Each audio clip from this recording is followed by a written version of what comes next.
Poacher. The Vital Spark was lying at Greenock, with a cargo of scrap iron, on the top of which was stowed loosely an extraordinary variety of domestic furniture, from bird cages to cottage pianos. Parahandy had just had the hatches off when I came to the quayside, and he was contemplating the contents of his hold with no very pleasant aspect. "Rather a mixed cargo," I ventured to say. "Mixed's no the word for it," he said bitterly. "It puts me in mind of an explosion. It's a flittin' from Dunoon. There would be no flittins in the Vital Spark if she was my boat. But I'm only the captain. Och, aye, I'm only the captain. 35 shillings a week, and liberty to put on a pea-jacket. To be putting scrap iron and flittins in a fine smart boat like this is carrying coals about in a coach, and twice. It would make any man use Abyssinian language." "Abyssinian language?" I repeated, wondering. "Just that, Abyssinian language. Swearing and the like of that. You can't find yourself without me telling you. Fancy putting a flittin' in the Vital Spark.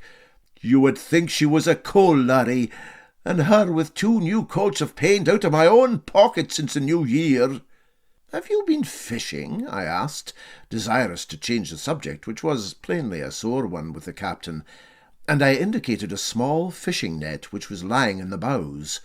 "Oh, just the least wee bit touch," he said, with a very profound wink. "I have a bit of a net there, no the size of a pocket napkin, that I use now and then at the river mouths.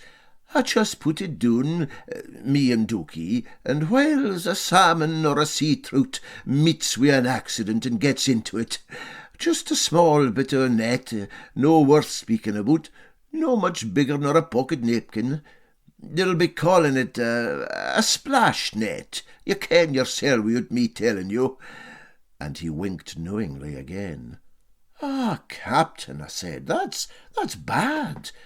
Poaching wi' a splash net. I didn't think you would have done it."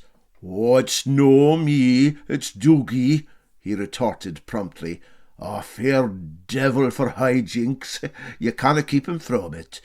I've told him many a time that it wasna right, because we might be found out and get to jail for it. But he says they do it in all the smartest yachts. Yes, that is what he said to me. They do it in all the first-class yachts.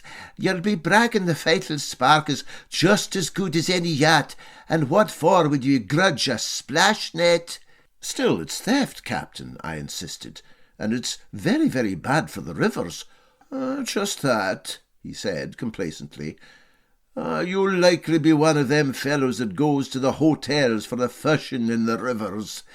There's more sport about a splash net. If Doogie was here, he would tell you." "I don't see where the sport comes in," I remarked, and he laughed contemptuously.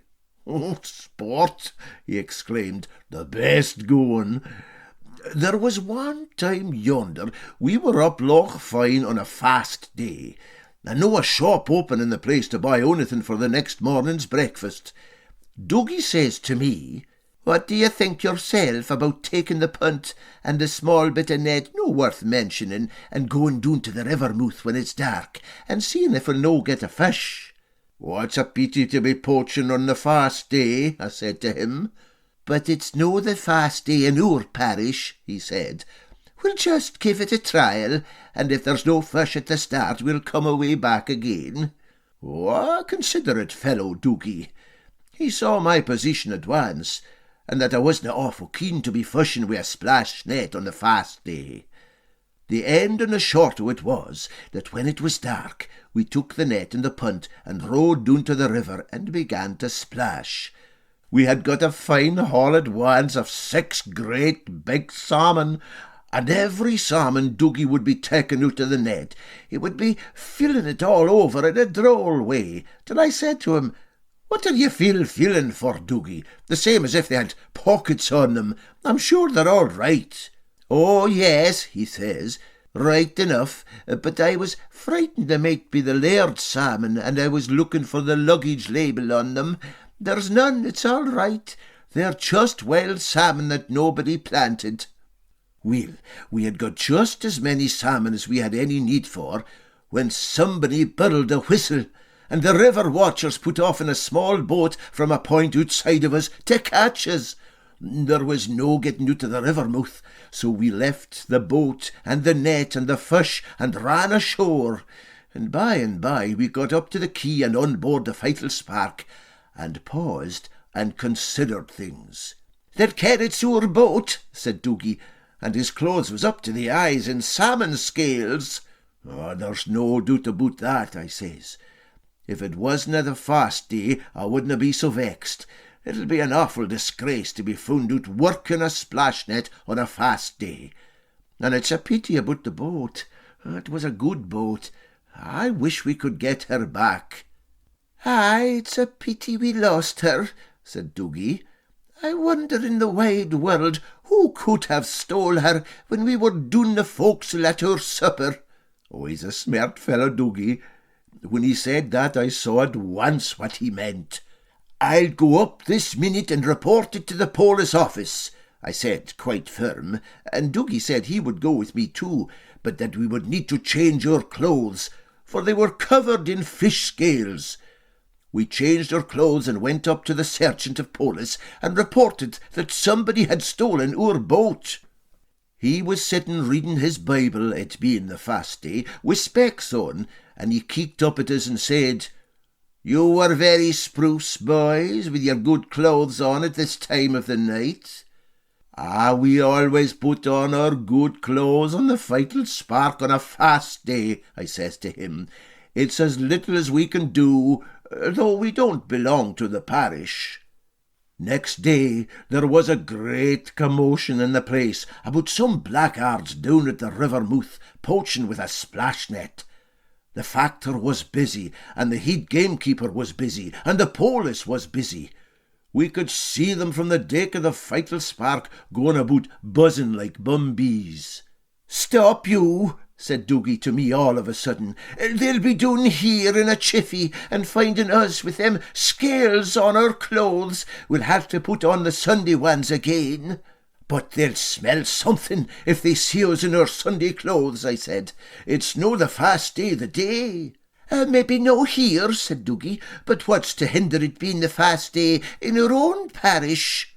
We put on our Sunday clothes again and looked the almanac to see if there was any word in it o' a fast day any place that day, but there was nothing in the almanac but tides and the Battle of Waterloo and the weather for next winter. That's the worst of almanacs. There's nothing in them you want. We were fair bait for a fast day any place, when the tar came up and asked me if he could get to the funeral of a cousin of his in the place at 2:00. "A funeral," said Dougie, "the very thing. The captain and me'll go to the funeral too. That's the way we have on our Sunday clothes." Oh, a smart fella, Dougie. We had just made up our mind it was a funeral we were dressed for, and no a fast day any place, when the policeman and the head gamekeeper came down very suspicious, and said they had our boat. "And what's more," said the gamekeeper, "there's a splash net and 5 stone of salmon in it. It has been used, your boat, for poaching." "Is that a fact?" I says. "I hope you'll find the blackguards." And the gamekeeper gave a grunt and said somebody would suffer for it, and went away busier than ever. But the police sergeant stopped behind. "You're still in your Sunday clothes, boys," said he. "What is the occasion today?" "Oh, we're going to a funeral," I said. "Just that. I did not know you were intimate with the deceased," said the sergeant. "Neither we were," I said, "but we're going out of respect for Colin." And we went to the funeral, and nobody suspected nothing. But we never got back the boat, for the gamekeeper was just needing one for a brother of his own. Oh, aye, there's wonderful sport in a splash net.